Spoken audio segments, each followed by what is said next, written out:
নমস্কার। Physical education study centre উপস্থাপনায় আরও একটি অত্যন্ত গুরুত্বপূর্ণ সাজেশনের ভিডিও নিয়ে চলে এলাম। তো সাজেশানটি কাজের জন্য এবং কটাই প্রশ্ন তোমরা ইতিমধ্যে থাম্বনেল দেখেও বুঝে গিয়েছো যে সাজেশানটি কাজের জন্য। হ্যাঁ, তোমরা যারা ভিইউ ফুল ফর্ম কি না বিদ্যাসাগর ইউনিভার্সিটি, বাংলাতে যদি ব্যাখ্যা দেওয়া হয় বিদ্যাসাগর বিশ্ববিদ্যালয়, তাহলে তোমরা যারা বিদ্যাসাগর বিশ্ববিদ্যালয়ের অন্তর্গত থার্ড সেমিস্টারে পড়ছো, কারণ মেজর পেপার রয়েছে অর্থাৎ অনার্স পেপার রয়েছে, কারণ মাইনর পেপার হিসেবে সাবজেক্ট রয়েছে। তো তোমাদের মেজর মাইনর 3 নম্বর পেপারের উপরে একদম মাস্টার প্ল্যান অনুযায়ী মাত্র 8টা প্রশ্ন। এই 8টা প্রশ্ন করে গেলেই আমি চ্যালেঞ্জ করে বলছি তোমরা অবশ্যই A to Z অর্থাৎ 100% প্রশ্ন কমন পেয়ে তোমরা নিজেরাই লাভবান হবে। তো যাই হোক, প্রশ্নগুলি একটু আলোচনা করে দিই। প্রথমে বলি, তোমাদের কিন্তু 3টে মডিউল রয়েছে। তো প্রথম মডিউলে তোমাদের রয়েছে, দেখো, অনেকগুলি পদ রয়েছে। যারা অনার্স পড়ছো তোমাদের পদ সংখ্যা হয়তো বেশি দিয়েছে, যারা পাশে পড়ছো তোমাদের কম দিয়েছে। তাহলে তোমাদের কাছে যে সিলেবাস আছে সেই সিলেবাসটা ধরো, তোমাদের সিলেবাস অনুযায়ী বলবো, ঠিক আছে? তোমাদের দেখো চর্যাপদ থেকে আমি অনার্সগুলোই ধরে বলি, ঠিক আছে? অনার্স আর পাস একই, শুধু চর্যাপদের পদ সংখ্যাটা একটু কম, তাই না? তো চলো অনার্স ধরেই বলে দিই।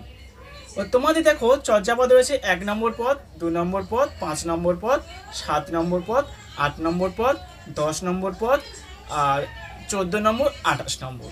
এবার এই যে পদগুলির নাম কি তোমরা হয়তো জানো, কেউ আবার জানো না। আমি কিছুটা বলে দিই, 2-1টা বলে দিই। 1 নম্বর পদ রয়েছে, দেখো, চন্দনামণির চর্যাপদ। কি বললাম? চন্দনামণির চর্যাপদ সরপা, ঠিক আছে? 2 নম্বর যে পদ রয়েছে খনসুর চর্যাপদ কাঞ্জলা, ঠিক আছে? 5 নম্বর পদে দেখো সহজ প্রায় চর্যাপদ কাহুপা। এই যে পদগুলি তোমরা যারা প্রথম থেকে পড়ে পড়ে এসছো, আর তোমরা জানো তোমাদের কিন্তু পরীক্ষার ডেট দিতে দিতে দিতে দিতে এত দিন পর তোমাদের পরীক্ষা দিচ্ছে। আশা করছি তোমরা প্রত্যেকটি পদের নামও জানো। তো সেই প্রত্যেকটি পদের মধ্যে আমি তোমাদের বেশি করে স্টার মারতে বলবো 10 নম্বর পদ। 10 নম্বর পদ কি না, 10 নম্বর পদ রয়েছে ভুসুকু পাত। কি বললাম? ভুসুকু পাত, যেটা হচ্ছে কি চর্যাপদের মধ্যে পড়ছে 10 নম্বর পদ। তাহলে এই 10 নম্বর পদটা ভালো করে পড়ো। আর লুইপাত যেটা হচ্ছে 8 নম্বর পদ, তাহলে 10 আর 8 নম্বর এই দুটো প্রশ্ন ভালো করে স্টার মারো। তাহলে কত নম্বর পদ?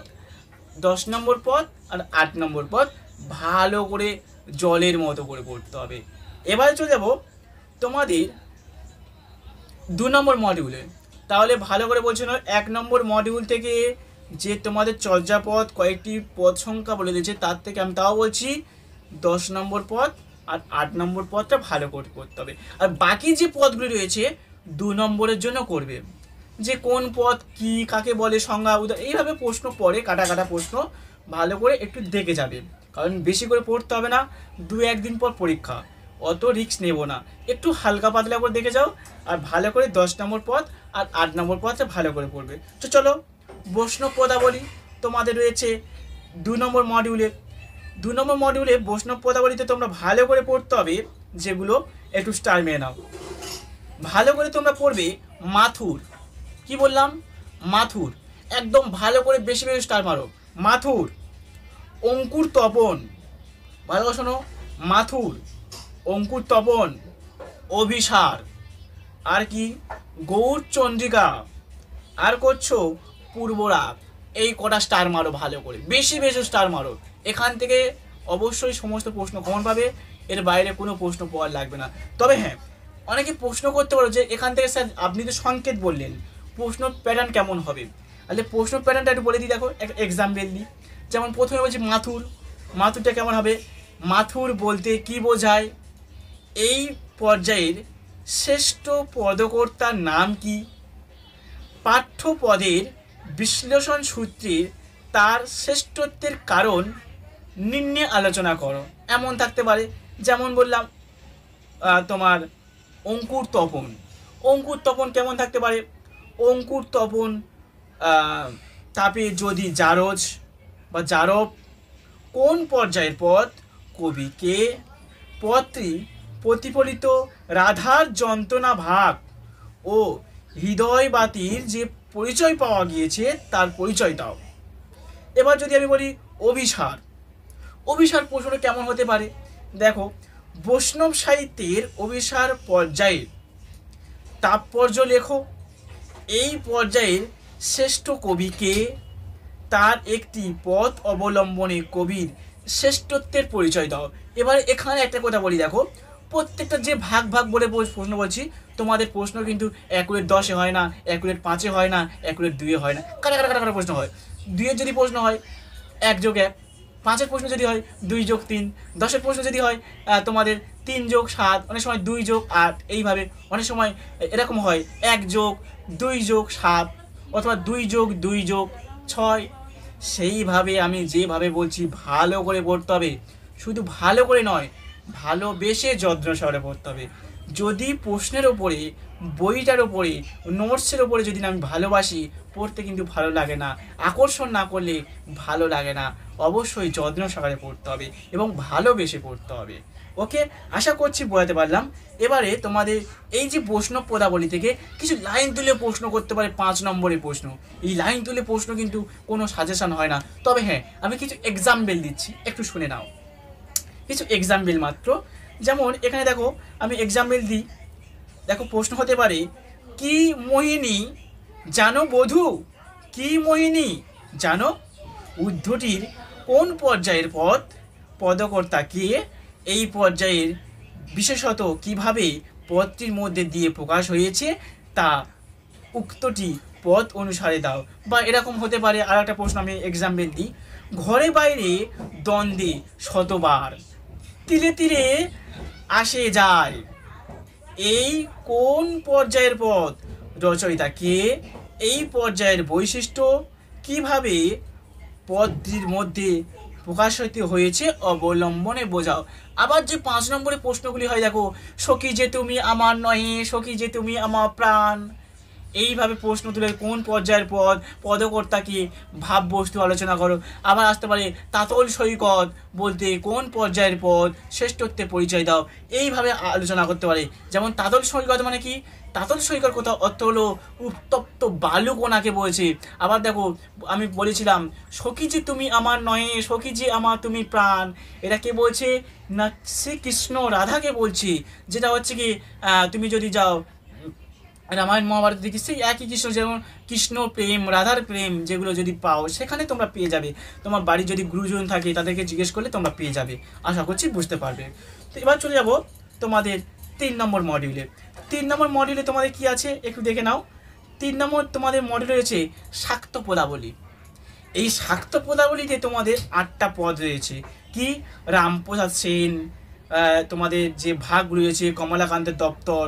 আমি তোমাদের বলবো এখান থেকে তোমরা প্রত্যেকটা নামকরণ বিষয়বস্তু করো। ঠিক আছে? কি বললাম না, রামপ্রসাদ সেন, কমলাকান্তের দপ্তর, কিচ্ছু করতে হবে না, শুধুমাত্র নামকরণ বিষয়বস্তু করো। আর তাও বলছি বেশি করতে হবে না, পরপর 2টো মডিউল ভালো করে পড়ো। 3 নম্বর মডিউল না পড়লেই হবে। কারণ দেখো তোমাদের 10 নম্বরের প্রশ্ন 4টে পড়ছে, লিখতে হবে 2টো। তাহলে তোমাদের 2টো মডিউল থেকে 2টো প্রশ্ন দেবে। ভালো করে শোনো, 2টো মডিউল থেকে 2টো প্রশ্ন মোস্ট দিতে হবে বা দিতেই হবে বাধ্যতামূলক। আর একটা মডিউল থেকে 2টো প্রশ্ন দেবে। কিন্তু এই যে একটা মডিউল থেকে কোথা থেকে 2টো প্রশ্ন দেবে এটা কিন্তু বলা যায় না। এটা কে বলতে পারবে? যে জ্যোতিষবিদ্যা করে সে বলতে পারবে, আর না হলে যে হাতে প্রশ্ন করছে সে বলতে পারবে, অথবা যে প্রশ্নপত্র পেয়ে যাচ্ছে সে বলতে পারবে। আমার পক্ষে সম্ভব নয়। আমি তোমাদের এক্সাম্পল দিচ্ছি শুধুমাত্র, এবং মাস্টার প্ল্যান দিচ্ছি। সেই মাস্টার প্ল্যান যদি মানো অবশ্যই কার্যকরী হবে। তাহলে কি বললাম? যে কোনো 2টো মডিউল পড়ো। আমি তাও বলছি 1 নম্বর মডিউল আর 2 নম্বর মডিউল ভালো করে পড়ো। অবশ্যই A to Z প্রশ্ন কমন, যেটা তোমাদের প্রথমে বলছি 10 নম্বর পদ, 8 নম্বর পদ, এবং 2 নম্বর মডিউলে বলছি মাথুর, অভিসার, অঙ্কুর তপন, পূর্বরাগ, এগুলো বলছি না, এগুলো অবশ্যই পড়ে যাও। এগুলো পড়লেই অবশ্যই কমন। আর আশা করছি আমি বড় ভিডিও করব না, যে বড় প্রশ্ন বললাম এই প্রশ্নগুলি যদি একবার রিডিং দাও, অবশ্যই সমস্ত প্রশ্ন 5, 10 এবং 2 নম্বরের প্রশ্নগুলি সমস্ত প্রশ্ন উত্তর দিতে পারবে। তো চলো ভিডিও বেশি বড় করব না, এই পর্যন্ত শেষ করব। বড় করলে তোমরা বিরক্ত যাবে, এমনিতে অনেক লং সময় নিয়েছে আর তোমাদের পরীক্ষা 2-1 দিন পর পরীক্ষা। আর অনেকে ধৈর্য ধরেছো, ধৈর্য সময় শেষ। এবারে তোমাদের প্রশ্নগুলি দিয়ে দিলাম, প্রশ্নগুলি পড়ে তোমরা অবশ্যই পরীক্ষা ভালোভাবে দেবে, এটা তোমাদের কাছে আমার অনুরোধ থাকলো।